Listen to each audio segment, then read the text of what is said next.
ርቀቱን ውጊያ ይመራ የነበረ ሰው at the same time በኤክስካቫተርስ ወርቅ የቆፈረ ሸጥ ነበር ሸጦ የት አካውንት እንዳስገባ አቃለሁ ማን የደለላ ገንዘብ እንደወሰደ አቃለሁ ይሄ ሁሉ ይዘን ነው እርምጃው መሰለኝ በሚስጥር ነው ውይይቱ መደረግ ያለበት ነገታቸው የያዘች አውሮፕላን ከመቀለ ተነስታ ጅቡቲ እየሄደች ነው ይሄን ሌላ ሰው ሊያወጣው አይችልም በወጣቱ ዘንድ የሚቀነቀን የተነጣይነት አስተሳሰብ ተፈጥሮ የሰጣቸው ጸጋ መሆን ቀርቶ ርግማን ሆኖ የሚደፈርበት ሁኔታ በስፋት ታይቷል አሁንም ሌላ የግጭት ሌላ የትርምስ ድባብ እንዲፈጠር ምክንያት ሆነናል የሚል እምነት ነው አንዳንዴ ባምቻ በጋብቻ በቅርበት በመናም ሆኖ የሰውን ጉድ ጠብቀህ የሰውን ገበና ጠብቀህ ልክ በውሸት የጀግንነት ታሪክ ድሮን በጣም ያስቸግርስ ነበር ጸረ ድሮን ስለመግዛት ስንወያይ በአንድ ሰው ነው ሃንድል የሚያደርጉት ነው ኤክስፐርት ከእስራኤል ነው የሚመጡት ተብሎ ነው አንድ ደላላ ነው እንግዲህ ደብረጽዮንና ሳምኖታል ማለት ስለዚህ ቀብድ ከፍለናል 1.4 ሚሊዮን ይበል ወዘተ ይበል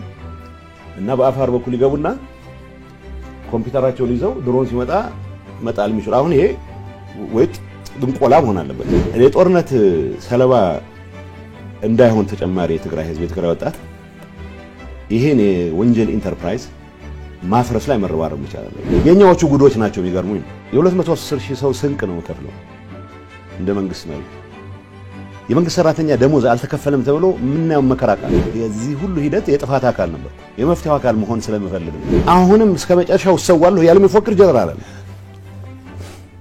ወርቅ ንግድ ነው ያለው ነው መባል ያለበት ይህ በፋና ብሮድካስቲንግ ኮርፖሬሽን የተላለፈ የአቶ ጌታቸው ረዳ ቃለ ምልልስ ቅንጫቢ መልክ ነው አቶ ጌታቸው ረዳ በዚህ ቃለ ምልልሳቸው ላይ ህወሓትን እንዳይሞት እንዳይሽር አድርገው የትችት አደባባይ ላይ አስጥተውታል እስካሁን በጭምጭምታ ብቻ እንሰማቸው የነበሩ ነገሮችን ማረጋግጠውልናል ማንንም ሰምቷቸው የማያውቃቸውን የህወሓት ጉዶችም ዘርግፈውልናል አቶ ጌታቸው ረዳ ቀድሞ ፈላጭ ቆራጭ የነበሩበትን የፋናን ቤት አሁን በእንግድነት ተጋብዘው ሲከሰቱበት ባዶ እጃቸውን አልነበሩም እነ ደብረጽዮን ገብረ ሚካኤልን ሊያስደነግጥ የሚችል የትችት ድሮን ታጥቀው እንጂ በጦርነቱ ወቅት የነበሩ አስደንጋጭ የጄኔራሎች ውሳኔ የሰላም ስምምነቱን አስመልክቶ የነበሩ ብዥታዎች በውስጥ ሆነው መረጃ ያሾልኩ ስለነበሩ የህወሓት ሰዎች አቶ ጌታቸው ረዳ ምን ያልተናገሩት ምስጢር አለ ህወሓትና የትግራይ ህዝብ አንድ ናቸው የሚለው አመራሩ የሚጠቀምበት ማጭበረበሪያ ነው ይላሉ አቶ ጌታቸው ረዳ በህወሓት ውስጥ ያለውን አመራር ወደ ጠባባዊ ቡድናዊ ፍላጎት ብቻ ተኩረት ያደረገ የህዝብ አጀንዳው ያልሆነ ምን እንደሚል እንኳን ሳይታወቅ እኔ ያልኩት ብቻ ነው ትክክል በሚል ከንቀልፍ ባኖ በተነሳ ቁጥር የሚመጡለት ጉዳዮችን የህዝብ አጀንዳ ያስመሰለ የሚያደናግር በህዝብ ስም እየማለ እየተገዘተ የህዝብን አጀንዳና ጉዳይ ወደ ጎን ተቶ የራሱን ጥቅም ወደ ማሳደድ የመጣ ነው ሲሉ በብርቱ ተችተውታል ህወሓት እና ትግራይ አንድ ናቸው የትግራይ ህዝብ አንድ ናቸው የሚለውን ማጭበርበሪያ አመራሩ ይጠቀምበት ከስርቆት ከሌሎች በመንግስት ስልጣን ሆነ የምትፈጽማቸው በደሎች ተጠያቂ ላለመሆን የሚሰራቸውን ስራዎች በሙሉ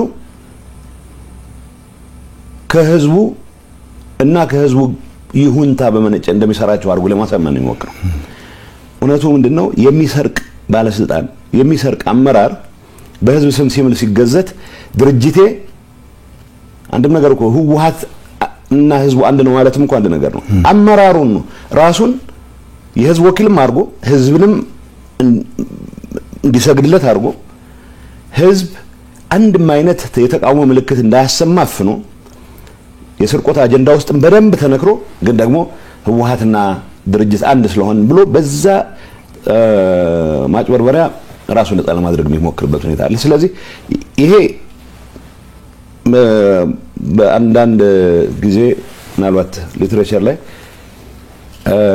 ጆርጅ ኦርዌል የሚባል እንግሊዛዊ በእንደዚህ አይነት እንድታስብ የተለየ ነገር እንዳታስብ የሚያደርግ ካልቸር እሱ ፕሮቴክቲቭ ስቱፒዲቲ ነው የሚለው ህወሓት ኤሴንሻሊ የህወሓት አመራር ዜጎች የሚመስላቸውን ተናግረው ድርጅታቸውን ወቅሰው ወደ ትክክለኛ ቦታ የሚመለሱበት ሂደት እንዳይፈጠር ሚዲያን የሚቆጣጠራሉ ብቻ ሳይሆን ያሳሰው ሁሉ ነው አደረጃጀቶች በሙሉ ተቆጣጥሮ በዚህ መልኩ እንድትሰግድ ነው የሚያደርገው ሰው ብዙ ጊዜ የትግራይ ወጣት ህወሓትን መንቀፍ በሚፈልግበት ሰዓት በአማርኛ ቢነቅፍ ብዙ ሰው ቅር ይሰኛል። ምክንያቱም የጓዳ ጉዳይ አድርገህ ልምታስቀምጠው ይሄን ነው የሚፈልገው የህወሓት አመራር። ለምሳሌ መወቀስ ያለበትን ነገር የትግራይ ተወላጅ በደንብ መሮት አንገሽግሾት መናገር የሚፈልጉን ጉዳይ በሌላ ቋንቋት ግልጽም ብቻ ሳይሆን ወጣ ብለህ እንዳትጮህ የሚከለክል ስርዓት ነው መትከል የሚፈልገው። ይሄ አደገኛ ነው።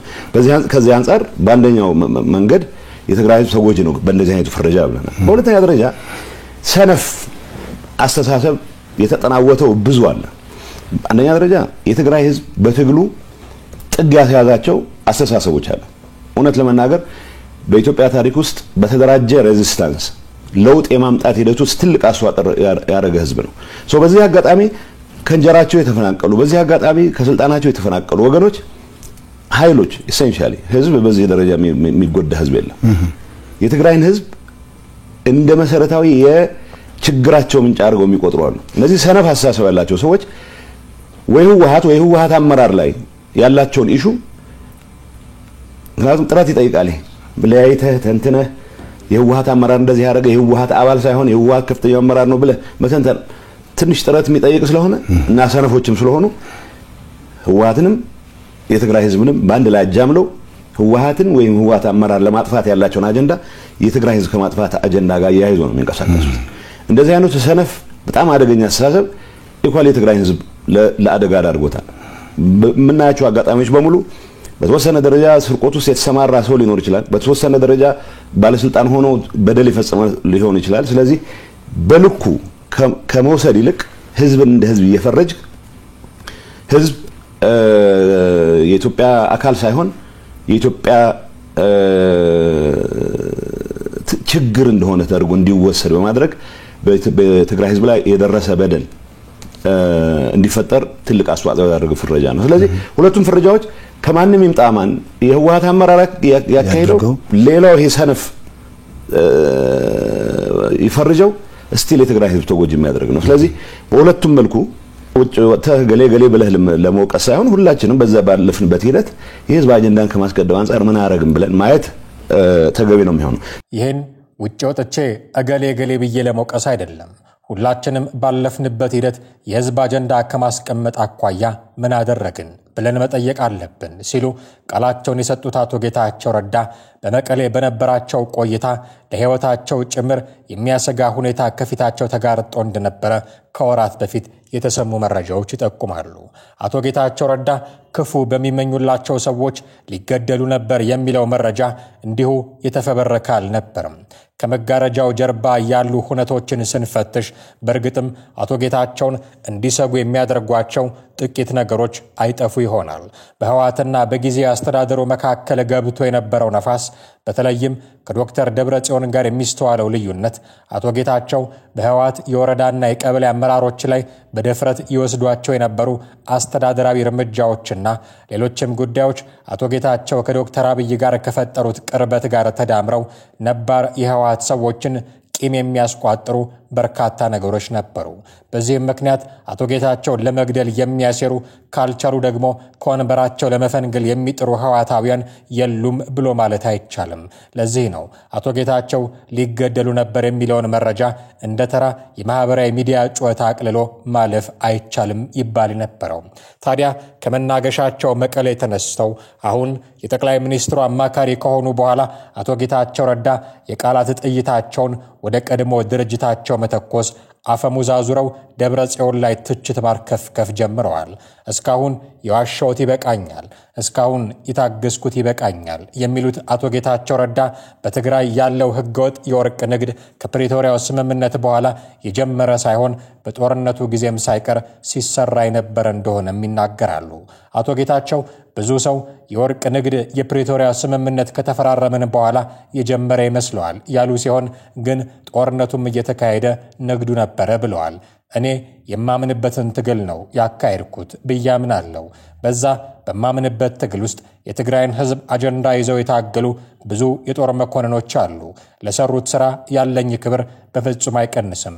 ግን ደግሞ ገና ጦርነቱ በሺዎች የሚቆጠሩ ወጣቶችን ይበላ በነበረበት ወቅት ሳይቀር ምሽግ ለመቆፈር ብለን የወሰድነው ኤክስካቫተር ወርቅ ለመልቀም ይጠቀሙበት የነበሩ አዛዦችም ነበሩ ሲሉ አጋልጠዋል። ሲዋሹ በጣም ነው የሚገርመኝ ያሉት አቶ ጌታቸው እኔ እስካሁን ያሻውት ይበቃኛል፣ እስካሁን የታገስኩትም ይበቃኛል ብለዋል። አቶ ጌታቸው ጨምረውም የኤርትራን ሰራዊት እናፍርሰው በሚል ዓላማ ዘመቻ የጀመረና ዘመቻውን የሚመራው አመራር ሰዎችን እያፈነ ገንዘብ ሲሰበሰብ እንደነበርም አጋልጠዋል። ሰው ሲሸጡ የሚኖሩ ሰዎች አሉ። ኤርትራዊ መሸጥ ንብረት ነው የሚባለው ወርዷል ወይ ይባላል። ታፍንና ይዘህ 27 ወጣት አንድ ቤት ተዘጋና ቤተሰብ አላቸው ውጭ ሀገር የሚባሉት ሰዎች አካውንት እየተጠየቀ እያንዳንዱ ሰው በትንሹ $4000 እንዲያስገባ ተደርጎ 20 ሰው ካፈንክ $80000 ታስገባለህ። በዚህ ውጭ አካውንት ከፍተው በሺዎች የሚቆጠሩ ሰዎችን እየሸጡ እያገቱ ገንዘብ እንዲሰበሰብ የሚያደርጉ አመራር የሚሰጡ ከፍተኛ አመራሮች አሉ ብለዋል። ይህ ተግባር መጀመሪያ በኤርትራውያን መጀመሩን ከዚያም ወደ ትግራይ ተወላጆች መዞሩንም ተናግረዋል። እዚህ ጉዳይ ላይ ጥናት ተደርጎ አመራሮቹ ለሕግ እንዲቀርቡ ሙከራ ቢደረግም ማቅረብ እንዳልተቻለና 2 ዓመት እንደሆነውም ጠቁመዋል።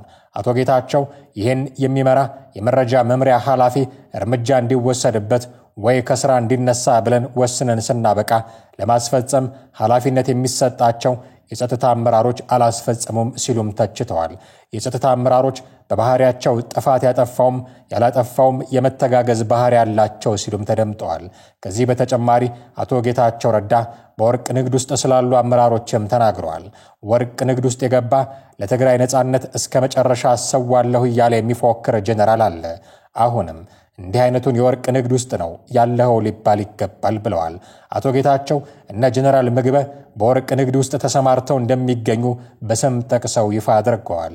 እነ ምግበ የሰሩት ጀግንነት የወጣት መስዋዕትነት መሰረት ተደርጎ የመጣ ጀግንነት ነው ያሉት አቶ ጌታቸው እነዛን ወጣቶች ለስደት በሚዳረግ ደረጃ ወደ ተራ የወርቅ ንግድ ገብተው ሲያበቁ የስርቆት ተግባራቸውን የትግራይ ግዛት አንድነትን የማረጋገጥ አድርገው የገለጹ እንደገና ይህን ወጣት ለሌላ መስዋዕትነት ሊዳረጉ እየተንቀሳቀሱ ነው ብለዋል።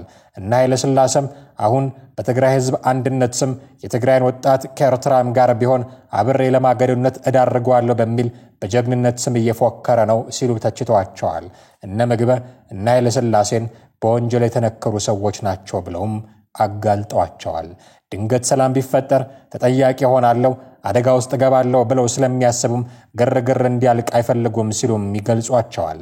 የትግራይን ሕዝብ በሌላ ጦርነት ለማስገባት እያሰቡ እንደሆነ የጠቀሙት አቶ ጌታቸው የፌዴራል መንግስት ድንገት ውጊያ ይገጥመናል በሚል ስጋት ውጊያው ትግራይ ውስጥ እንዲካሄድ የሚያስችል ስትራቴጂ ተቀይሶ እየተንቀሳቀሱ ነው ብለዋል። ሰላም መፈጠር አለበት። በኢትዮጵያም በኤርትራ መካከል ጦርነት መፈጠር የለበትም። የኤርትራ ሕዝብ ለአደጋ መዳረግ የለበትም እምነቴ ነው። ግን መምረጥ ካለብኝ የትግራይ ሕዝብ ድጋሚ የጦር አውድማ የሚሆንበት ሁኔታ እስከ መጨረሻው ድረስ እንዳይሆን እታገላለሁም ብለዋል አቶ ጌታቸው ረዳ። በዚህ ትግል እንቅፋት የሆኑት የወርቅ ንግድ ላይ የተሰማሩት ዘራፊዎች ናቸው ሲሉም ገልጸዋል። ግንባር አዛዥ ነኝ ይላል ወርቅ ሲዘርፍ ነው የሚውለው ሲሉም አምርረው ይናገራሉ። በ2014 ወጣቶች በየግንባሩ ሲተናነቁ በርቀት ዳባት፣ ደባርቅ፣ ሊማሊሞ ሆነው ውጊያ ይመራ የነበረው ሰው በተመሳሳይ ሰዓት በኤክስካቫተር ወርቅ እየቆፈረ ይሸጥ ነበር ሲሉም ተደምጠዋል። በዚህ የዘርፊያ ኔትወርክ ፖለቲከኛውም እንዳለ ይናገራሉ። ከዚህ ባለፈ አቶ ጌታቸው በ100 ሚሊዮን ዘርፏል ስላሉት ኃይለሥላሴም ተናግረዋል። ኮምቦልቻ ኢሹ አካውንት ነበረ። በዛ ሰዓት ጦርነት ላይ ገንዘብ ስለሚያስፈልገን ትክክለኛ ውሳኔ ነው የወሰንነው። የግል ባንኮችን ሳንነካ የመንግስትን እንውሰድ ብለን ፖለቲካሊ ወስነን እኔ እንደማውቀው 4 ቢሊዮን ብር ነው ኢሹ አካውንት ላይ። ይህን ከብሔራዊ ባንክ ማረጋገጥ ይቻላል። ጊዜያዊ አስተዳደር ከሆንኩም በኋላ ወረቀት መጥቶልኛል። ምን እንደተፈጠረ ባንኮች ውስጥ ግለጹልን የሚልና ኢሹ አካውንት ውስጥ ያለውን ገንዘብ እንዲሰበስቡ ከተመደቡት ሰዎች መሃል አንዱ የግንባር አዛዥ የሚባለው ኃይለሥላሴ በ100 ሚሊዮን የሚቆጠር ገንዘብ ነው የወሰደው።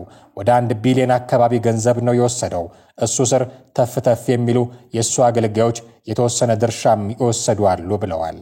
አብዛኛው ሰው ትግሉን ለትግራይ ሕዝብ ካለው የህልውና ጥቅም አንጻር እንጂ ገንዘብ አገኝበታለሁ ብሎ አይደለም የተሳተፈው ሲሉም ተናግረዋል። እኔ በማውቀው ባረጋገጥኩት በሰነድ ጭምር እና ኃይለ የወርቅ ማሽኖችን ሲያስገቡ ነው የሚውሉትም ብለዋል። የፖለቲካ አመራሩም አብሮ የወርቅ ንግድ ውስጥ ማሰማራቱንም ጠቁመዋል። ሰዎቹ ማሽን ሲያዝባቸው የፌዴራል ሰዎች ጋር እየተደዋወሉ እናንተን የመሰለ ሰው የለም እያሉ እየተለማመጡ ማሽን ለማስለቀቅ እንደሚሞክሩም ገልጸዋል። በጥናት እገሌ 300 ሚሊዮን ወስዷል፣ በቁጥጥር ስር ይዋል፣ እገሌ ደግሞ ይህን ያህል ማሽን ይወስዷል፣ በቁጥጥር ስር ይዋል የሚል እርምጃ የሚወሰድ ከተባለ 2 ዓመት እንደሆነም አመልክተዋል። የቀረበውን የጥናት ዶክመንት ግን እነ ደብረጽዮን ገብረ ሚካኤል እንደሚያውቁትም ጠቁመዋል። ትግል ውስጥ ትልልቅ አስተዋጽኦ ያላቸው ሰዎች ስም ሌሎችን ይዞ እንዳይጠፋና የውሸት አንድነትን ለማስቀጠል ሲባል እርምጃ መውሰድም አልተቻለም ብለዋል። የመረረኝ ሰዓት እርምጃ እንዲወሰድ ዶክመንት አቅርቤም ተግባራዊ አልተደረገም ብለዋል። እነ ምግበን እና ኃይለ ሥላሴን በስም ጠቅሰን መጠየቅ ስላልቻልን ሁሉም የሰራዊት አመራሮች ዘርፈዋል የሚል የጅምላ መልእክት እያስተላለፍን ነው የመጣ ነው። ይህ ውሸት ነው ብለዋል።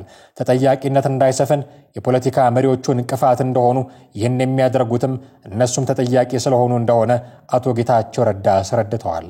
አብዛኛው የሰራዊት አመራር ግን ሰላም ፈላጊ እንደሆነም ጠቁመዋል። አቶ ጌታቸው ረዳ በዚህ ፋና ብሮድካስቲንግ ኮርፖሬሽን ላይ በቀረበ ክፍል 1 ቃለ ምልልሳቸው ላይ አቶ ጌታቸው ረዳ ስለዛች አስደንጋጭ ነገርም ተናግረዋል። ስለ ድሮኗ የፌዴራሉ መንግስት በጦርነቱ ወቅት ድሮኖችን በስፋት መጠቀም እንደነበረበት ይታወቃል። እናም በድሮኗ ምክንያት የመጣውን ስጋት ለመቀልበስ የጸረ ድሮን ግዢ ለማድረግ የተኬደበትን አስቂኝ ሂደት እንዲህ ነበር ያብራሩት። ጸረ ድሮን በጣም ያስቸግር ነበር። ጸረ ድሮን ስለመግዛት ስንወያይ በአንድ ሰው ነው ሃንድል የሚያደርገው። ይሄንን ቀብድ ከፍለናል። የሆኑ ከውጭ የሚመጡ በአፋር በኩል የሚመጡ ድሮኖች ኤክስፐርቶች ኖ ኤክስፐርት ከእስራኤል ነው የሚመጡት ተብሎ ነው። አንድ ደላላ ነው እንግዲህ ደብረጽዮን አሳምነውታል ማለት ነው። ስለዚህ ቀብድ ከፍለናል 1.4 ሚሊዮን ይበል ወዘተ ይበል እና በአፋር በኩል ይገቡና ኮምፒውተራቸውን ይዘው ድሮን ሲመጣ መጣል የሚችሉ አሁን ይሄ ወይጥ ድንቆላ መሆን አለበት። እኔ ድሮን ቴክኖሎጂ በሚመለከት ለማንበብ ጸረ ድሮን ሞክሬያለሁ። እንደዚህ አይነት ማጂክ የለም፣ ግን ተከፍሏል። የትግራይ ዲያስፖራ የሰበሰበው ገንዘብ ነው።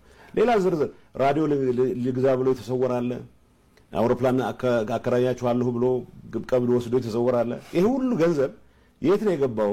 እናም ከዚህ ሁሉ ውጣ ውረድ በኋላ አቶ ጌታቸው ረዳ አሁን በቃኝ ብለው የነደብረጽዮንን ሴራ ሲያጋልጡ ምስጢራቸውን ሲዘረግፉ ነበር ያመሹት። ያኔ ከጦርነቱ በፊት ተመሳሳዩን ነገር ያደርጉ የነበሩት መቀመጫቸው መቀሌ ሆኖ ጠላታቸው 4 ኪሎ ላይ ተሰይሞ ነበር። አሁን አቶ ጌታቸው ጠላትም ስፍራም ቀይረዋል። ከ4 ኪሎ ቤተ መንግስት ብዙም በማይርቀው የፋና ስቱዲዮ ውስጥ ተገኝተው ማህተም ቀምተው ከመቀሌ ያባረሯቸውን ሰዎች በቃላት ጥይት ሲረፈርፉ አምሽተዋል። ሁለቱን ጊዜያት ሲያነጻጽሩ ሰዎች ይህ የጦርነት ዋዜማ ይሆን ብለው መጠየቃቸውም አልቀረም። ከሰሞኑ ስለ ህወሓትና ምርጫ ቦርድ ጉዳይ አስደንጋጭ ሐሳቦችን ያነሱት ዶክተር ደብረጽዮን ጉዳይ ላይ ይህ የዛሬው የአቶ ጌታቸው ረዳ ቃለ ምልልስ ሲጨመርበት ነገሩን ይበልጥ እንዳያጦዘውና ለግጭት መንስኤ እንዳይሆንም ተሰግቷል። የሆነ ሆኖ አቶ ጌታቸው ረዳ በርካታ ምስጢሮችን ካፈሰሱበት ቃለ ምልልሳቸውን ለመረዳት እንደተቻለው ነገሩ በጀነራሎችና ሲቪል አመራሮች መሃል ባለ ሴራ የወርቅ ንግድ የተጧጧፈበት ጭምር ስለሆነ መፍትሄውን ከባድ ሳያደርጉ አልቀረም። የቀድሞ ጓዶቻቸውን ሲተቹ ያመሹት አቶ ጌታቸው ረዳ ግን ስለ ራሳቸው ሲናገሩ አሁን ንስሐ ገብቻለሁ በማለት ነበር። እኔ ቢያንስ ንስሐ ገብቻለሁ። ይሄንን ወጣት እያጨወረበርኩ መኖር የምችልበት ጊዜ አክትሟል የሚል እምነት አለኝ። ከመጀመሪያ ይሄን አስቦ ነበር። ከዛ ፊት የዛ አመራር አካል ሆኜ ያጠፋቸው ጥፋቶች ኃላፊነት ለመውሰድ ዝግጁ ነኝ። ይህ አመራር ግን ጦርነት ውስጥ ገብተን የሁሉ ጣጣ ከተፈጠረ በኋላ በመቶ ሺዎች የሚቆጠር ሰው ካለቀ በኋላ የሰላም አጋጣሚ ተጠቅመው ሰላሙ መስዋዕትነታችን የመጣ ነው። ሰላማችንን ማስጠበቅ መቻል አለብን። ሰላማችንን ለማስጠበቅ በየጊዜው መሞት የለብንም።